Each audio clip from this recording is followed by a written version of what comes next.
ฮัลโหลสบายดีพี่น้องเอามาเคียบมาโซพี่น้องเอ๋ยมาเคียบสีม่วงดิพี่น้องนี่ต้นน้อยๆเพิ่งกระม่วงออกมาเลยได้พี่น้องดิมาเคียบสีม่วงของข้าพเจ้าอยู่หน้าบ้านนี่เด้พี่น้องปีนี้ให้ว่าเป็นหลายต้นใบใหญ่ต้นหันทอเก่าพี่น้องแต่ว่ามากหันเพิ่มว่าจันจ่านี่มากเพิ่มขึ้นเห็นไหมบริวาวาลิ้นวาวหัวเลยอุปูอดปวดให้มันไหลอุบูองบองค่ะนะว่าซันซัตมุตมิสีม่วงเป็นหลายโบหลายมก30 หน่วยต้นนี้นะพี่น้องต้นนี้30 หน่วยแล้วหน่วยเพิ่นก็ใหญ่ขนาดใดพี่น้องไอ้สีม่วงนี่นะหน่วยใหญ่หน่วยเพิ่นน่ะดิพี่น้องโอ้ยตะเวนสิตกดินโอ้ยงามแหงเพิ่นนะพี่น้องงามแหงตะเวนก็ได้เพิ่นนะนี่แสงสุดท้ายหลับขอบฟ้าละพี่น้องเอ้ยนกกับหัวกับพังกับบอนนั่งบอนนอนละพี่น้องนี่มาเบิ่งมาเคียบงามน้ำกันพี่น้องเอ้ยเคียบอยู่หน้าบ้านข้าพเจ้าต้นนี้จะทอเก่าพี่น้องแต่มากนะมากนี่บ่ทอเก่าให้ว่ามากนี่หลายมากพี่น้อง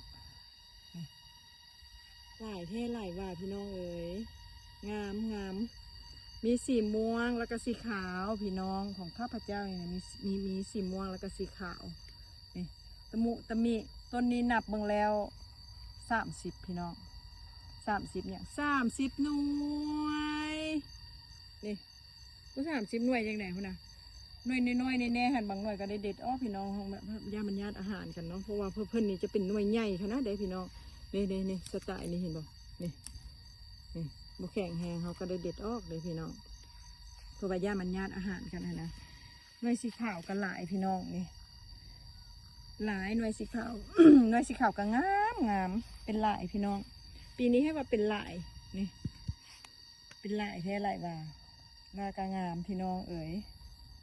พี่น้องคำแดงลงมากสีขาวด้วยตัวนี้นะพี่น้องตัวนี้จะเป็นหน่วยสีขาวไอ้นี่จะบ่ค่อยจับหลายพี่น้อง